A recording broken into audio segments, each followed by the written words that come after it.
Hi, I'm Dr. Romo, And I'm Dr. Wright. and we're going to talk about nutrition, the basics. So let's get started. Today, we're going to talk about the nutrition labels and nutrients. So number one, nutrition labels. What are they? Where do we find them? What do they say?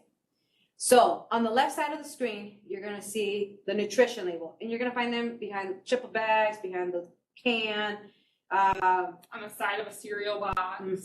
or the gallon of milk behind there.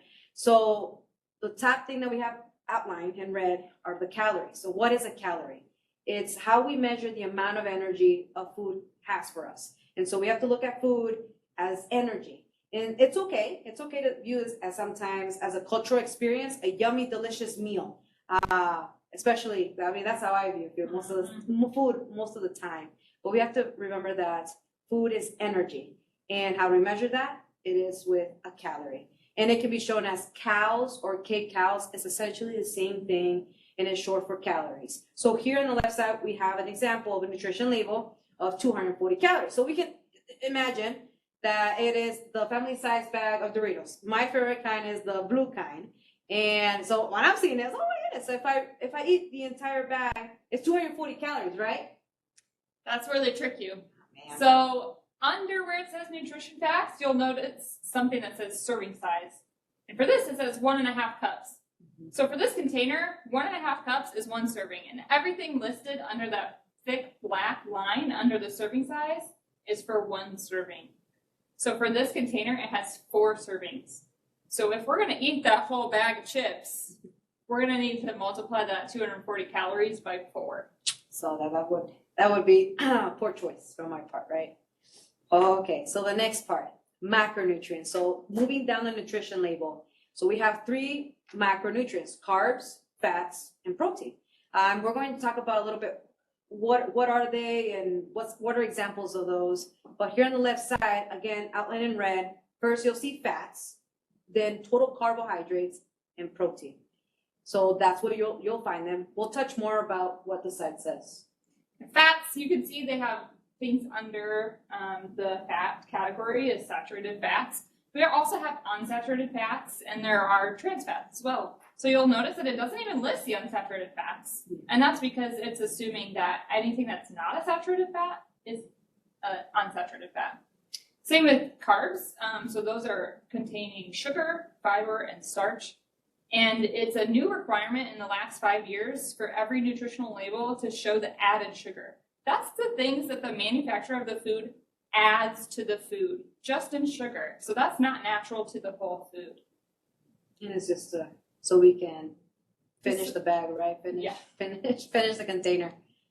The next thing, moving down the nutrition label. So we touched the serving size, the calories, the 3 macronutrients broken down: fat, carbohydrates, and protein. Now below, another thick line, black line, are the micronutrients, and those are your vitamins and minerals. And for example, for this, we're seeing vitamin D, calcium, iron, and potassium. So I'm pretty sure this is not from chips. It's just I don't think they would. They might add that. Forgetting, I don't know. All right, number 2. So we already talked about the labels. Now we're going to talk about nutrients. What are they? So going back to those 3 micronutrients, we're going to start off with carbs. So carbs, those are our body's main source of energy. And all of the carbs that we eat in our diet are eventually going to turn into glucose. So there are simple carbs, and these are mostly just sugar. So soda, candy, but also fruits, white rice, white bread, pastries, Little Debbie's. These break down really quickly in our body because they're only made up of sugar, and they cause our blood sugar levels to really spike. On the other hand, there's complex carbs. These are mostly starches, whole grain pastas, whole grain breads, brown rice, and also vegetables.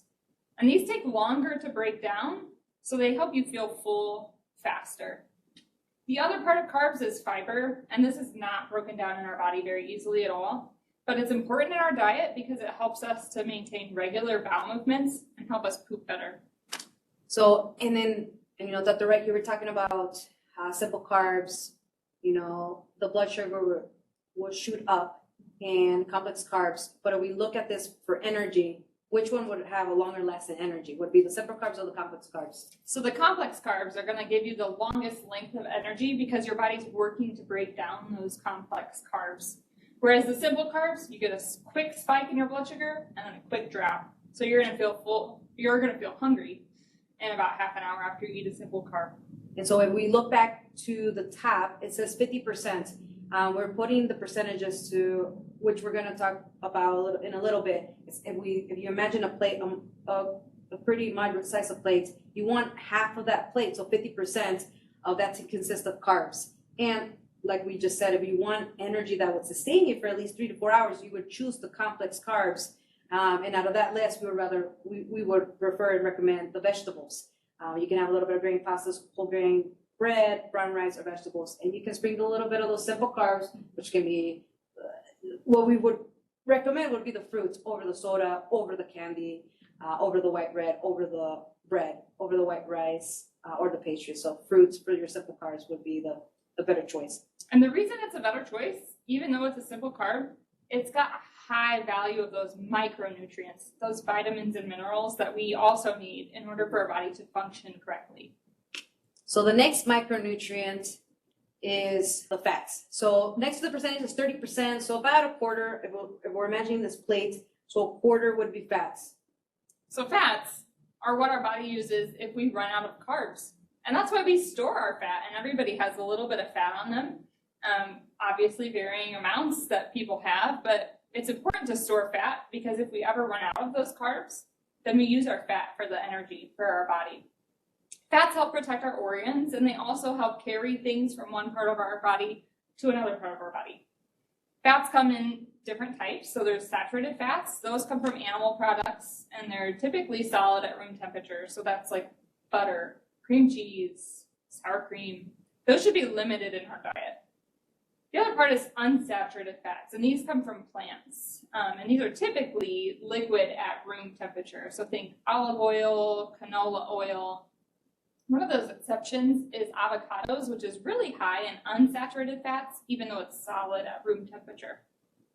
And then the third type of fat is trans fat. This is man-made, and these are the worst because these, we don't really store them well in our body, and they can raise your cholesterol levels and lead to things like heart disease and stroke. So really, we should avoid these in our diet if at all possible.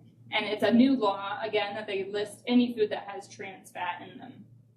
The next macronutrient are the proteins. So again, 20%, 25%, looking again at that plate. So a quarter would be proteins.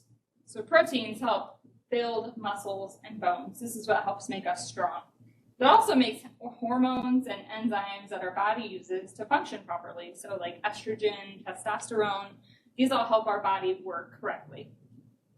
And then the next part is, what is the right amount? We were touching a little bit on that. So carbs would be, again, back to that plate, 50%, fats a quarter, and proteins a quarter.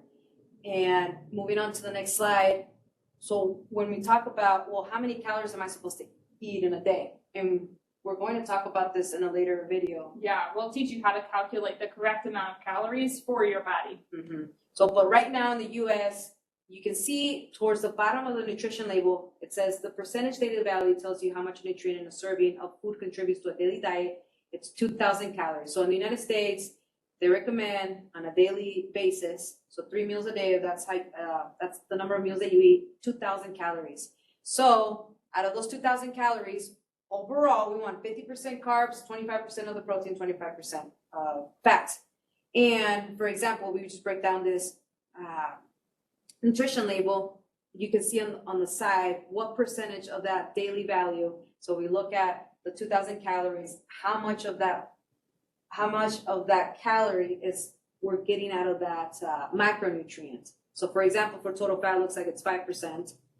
And then yeah, so that 5% would mean that it's 5% of our total fat allowed for the day in our 2,000 calorie diet. And then if we look at the dietary fiber, for instance, that's 25% of all of the fiber that we need throughout the whole day. So this is a high fiber item. It's probably like oatmeal rather than Doritos. Yes, like oatmeal. And then for protein, 11 grams. It doesn't have percentage, like I said, it just depends on what's your goal. And then here we have an example of 100 grams. So that would be about 10% of your daily value. So you'll have to get 90 more grams somewhere else throughout the day of that 2,000 calories. So just this picture is just to show a comparison of where we can get these calories. So if we can remember, in Black Friday here in the United States, it's a huge holiday, and we're always looking for a high quality electronic. I think it's like an electronic, but for a low price. So if I have a high quality flat screen for here compared to the right side, $550 compared to $1,000, which one would you buy? I would go for for 50% off, it would be $500, I'm sorry. And it's going to be high quality. We have to look at it the same way at this picture.